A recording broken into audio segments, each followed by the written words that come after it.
مالك يوم الدين إياك نعبد وإياك إياك نعبد وإياك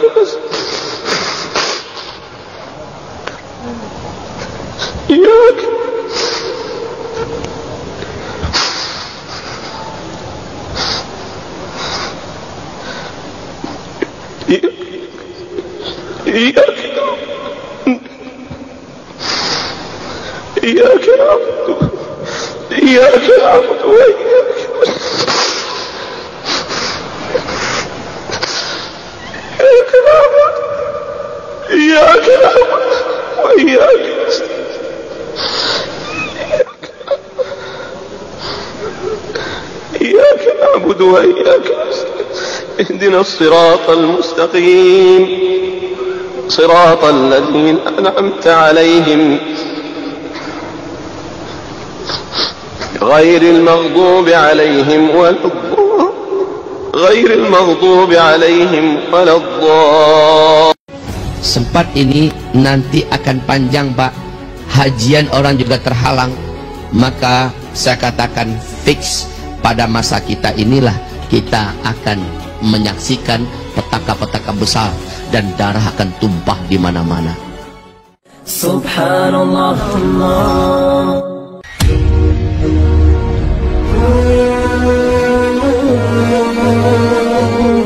Fase ini fase mulkan jabarian. Penguasa-penguasa yang sedang memimpin dunia adalah penguasa-penguasa bertangan besi. Mereka berciri khaskan, kata Rasulullah, jahat kepada Islam dan menzalimi kaum muslimin di seluruh dunia. Inilah fase kita sekarang.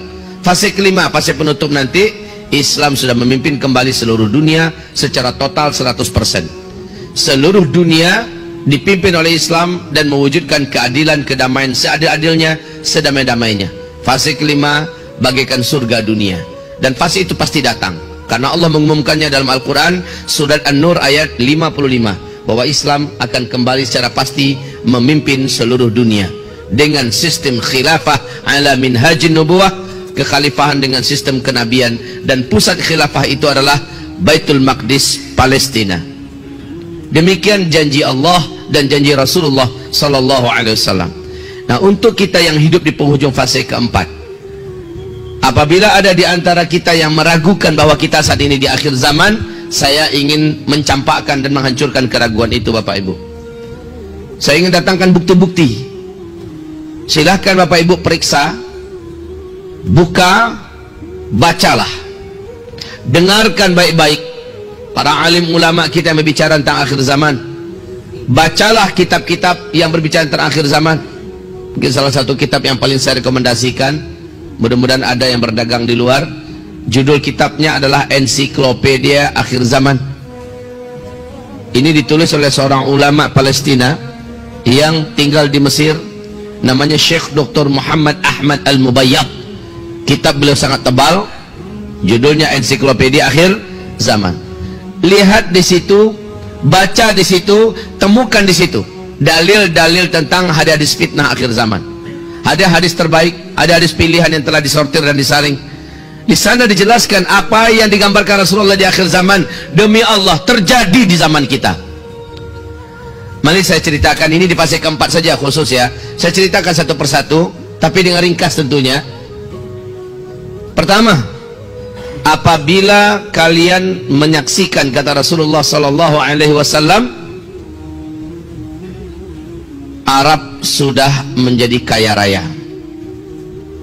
Sebelumnya Jazirah Arabia sangat miskin, Arab menjadi sangat kaya raya. Lalu mereka berlomba-lomba dan juga menjadi raja-raja, berbangga-bangga, membangun kota-kota yang mewah-mewah dan gedung-gedung tinggi pencakar langit. Apabila zaman itu sudah kalian dapatkan, maka berarti jarak antara kalian dengan kiamat sudah sangat dekat sekali, kata Rasulullah. Yang kedua, Rasulullah SAW mengatakan, apabila huru-hara sudah merata terjadi di mana-mana, khususnya di negeri Arab, maka itu pertanda sudah sangat dekat sekali. Yang ketiga, apabila kalian menyaksikan negeri Syam diobrak-abrik, kaum musliminnya ditimpakan fitnah yang berat. Syam itu Palestina, Suriah, Lebanon, Yordania. Bila fitnah telah terjadi di Syam, kalian yang ada di muka bumi tak akan ada merasakan lagi kebaikan kecuali bertambah waktu bertambah makin jelek, bertambah waktu bertambah makin berat keadaan dalam hal apa saja. Sekali lagi, dalam hal ekonomi, dalam hal politik, dalam hal pendidikan, dalam hal bencana alam, dalam hal budaya, dalam hal kesehatan segala macamnya, bukan bertambah baik Pak ke depan, bertambah jelek. Saya tidak berlebihan, saya katakan dari 2015 saya sudah sampaikan, lihat saja perkembangan waktu demi waktu, tahun demi waktu, bertambah lama bertambah jelek keadaan kita di bumi ini dalam segala hal. Makanya Nabi menekankan, isbiru, bersabarlah kamu, tambahkan kesabaran kamu, sabar dalam mentaati Allah, sabar dalam menyempurnakan hijrah, sabar dalam totalnya taubat, sabar dalam istiqomah, sabar dalam melakukan kebaikan dan ketakwaan. Sebab hanya orang-orang inilah yang akan ditahan oleh Allah dari segala keburukan yang akan menimpanya. Hanya orang-orang inilah akan diluluskan oleh Allah, dijaga oleh Allah dari segala keburukan yang akan menerpanya. Kaum muslimin, hamba-hamba Allah yang kami muliakan. Yang ketiga, yang keempat yang kita saksikan adalah kata Rasulullah SAW, apabila negeri Arab telah dituruni salju. 2009 permulaan itu, daerah Tabuk telah mempertontonkan kepada dunia hadis yang diceritakan oleh Rasulullah kepada Muaz bin Jabal. Muaz, kalau daerah Tabuk ini sudah bersalju nanti, berarti ubun-ubun engkau dengan kiamat sudah sangat dekat sekali. 2011 Imam Masjidil Haram Syekh Saud Shuraim sudah menyampaikan dalam khutbahnya dengan suara yang lantang tapi bergetar bahwa fenomena salju turun di Arab adalah hadis yang kuat dari Rasulullah sallallahu alaihi wasallam, bahwa pertanda kita sudah sangat dekat sekali dengan kiamat. Kemudian yang kelima, fenomena kelima di akhir zaman yang kita dapatkan, dan ini juga wallahi kaum muslimin tidak dapat dibantah. Apabila negeri pelindung Mekah dan Madinah, di mana itu negeri pelindung Mekah Madinah? Arab Saudi, ya. Apabila negeri pelindung Mekah Madinah sudah jahiliyah para penguasanya dan rakyatnya. Sejak 2016 kita sudah menyaksikan bagaimana liberalisasi terjadi di negeri kerajaan Saudi Arabia oleh Muhammad bin Salman. Seluruh simpul-simpul syariah satu persatu dilepas, satu persatu pintu-pintu dosa dan maksiat pun dibuka selebar-lebarnya. Dan lihat, ketika satu-satunya benteng pertahanan secara Islam sudah tidak lagi mampu mempertahankan Islam secara kafah dan murni, justru pintu-pintu dosa dibuka. Itu adalah pertanda bumi ini tidak akan pernah ada kebaikan lagi. Wahai Bapak Ibu yang kami muliakan, sekarang yang paling saya khawatirkan terjadi, yang paling kami atau kita semua wajib khawatirkan terjadi sudah. Walaupun kita akan nanti berdoa semoga ini tidak berlangsung panjang, tapi kalau sempat berlangsung panjang maka fix di zaman kita ini kita akan menyaksikan petaka-petaka mengerikan. Apa itu kaum muslimin yang kami muliakan?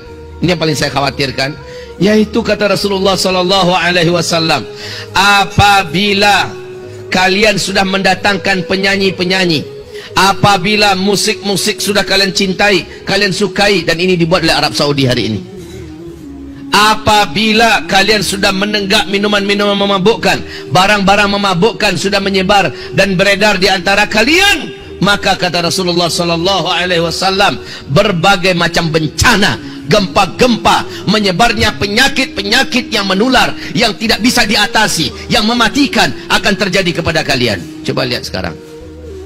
Saya tidak cerita ini tentang Indonesia, ya. Indonesia sudah lama mencintai musik-musik. Indonesia sudah lama menghadirkan penyanyi-penyanyi, pelenggang lenggok wanita, penari-penari sudah banyak di Indonesia, sudah lama. Saya tidak cerita ini tentang Asia Tenggara. Saya tidak cerita ini tentang Eropa, Amerika, karena semua mereka berasal dari sana kejahatan maksiat ini. Tetapi yang saya ceritakan adalah pelindung syariah, simbol syariah, yaitu kerajaan Saudi Arabia. Mereka sudah mencintai musik, mereka sudah mengundang penyanyi-penyanyi India, K-pop, mereka sudah mengundang penari-penari, mereka sudah mengadakan acara konser-konser musik raksasa, dan mereka sudah satu persatu buhul-buhul syariah mereka lepaskan, dan satu persatu pintu-pintu dosa maksiat mereka buat, mereka gelar. Ibadah Allah yang kami muliakan, maka petaka-petaka terjadi, dan betul ternyata terjadi. terjadi. Wahai Bapak Ibu, sejak Januari, dari akhir Desember 2019, Januari, dan fixnya adalah 23 Januari sampai hari ini, kaum muslimin, virus novel corona baru yang menggerogoti seluruh dunia berawal dari Cina, dari Wuhan. Hari ini kaum muslimin sudah 90 negara yang terinfeksi oleh virus novel corona baru ini, yang diberi gelar namanya oleh WHO dengan COVID-19. Kaum muslimin yang kami muliakan, dan ini berdampak serius. Apa dampaknya? Satu lagi, ini kekhawatiran. Hadis riwayat Ibnu Hibban, hadis riwayat Hakim, hadis riwayat Imam Ahmad, Ad-Dailami, ini terjadi. Hadis ini sahih menurut syarat Bukhari Muslim. Apa kata Rasulullah SAW? Nanti di akhir zaman, dalam suasana itu kalian akan mendapatkan di mana akan tertahan umatku melaksanakan ibadah haji dan umroh. Akan tertahan. Ada tahun-tahun di mana umatku melaksanakan ibadah haji dan umroh. Sempat ini nanti akan panjang, Pak. Hajian orang juga terhalang. Maka saya katakan fix, pada masa kita inilah kita akan menyaksikan petaka-petaka besar, dan darah akan tumpah di mana-mana, perang di mana-mana, dan Imam Mahdi akan muncul di zaman ini, dan Dajjal juga keluar di masa kita. Jika ini hanya sebentar saja, umroh dipersilahkan kembali, haji ternyata tidak terhalang, kita masih lega, Pak, alhamdulillah. Tapi kalau sempat ini panjang, Ramadan nanti juga tertahan orang melaksanakan ibadah umroh ke tanah suci, lalu puncaknya nanti haji juga terhalang, maka wallahi inilah tahun-tahun di mana darah akan banyak tumpah di mana-mana, perang akan terjadi di mana-mana, plus musibah-musibah dahsyat merata-rata di seluruh dunia akan menelan nyawa sebanyak-banyaknya.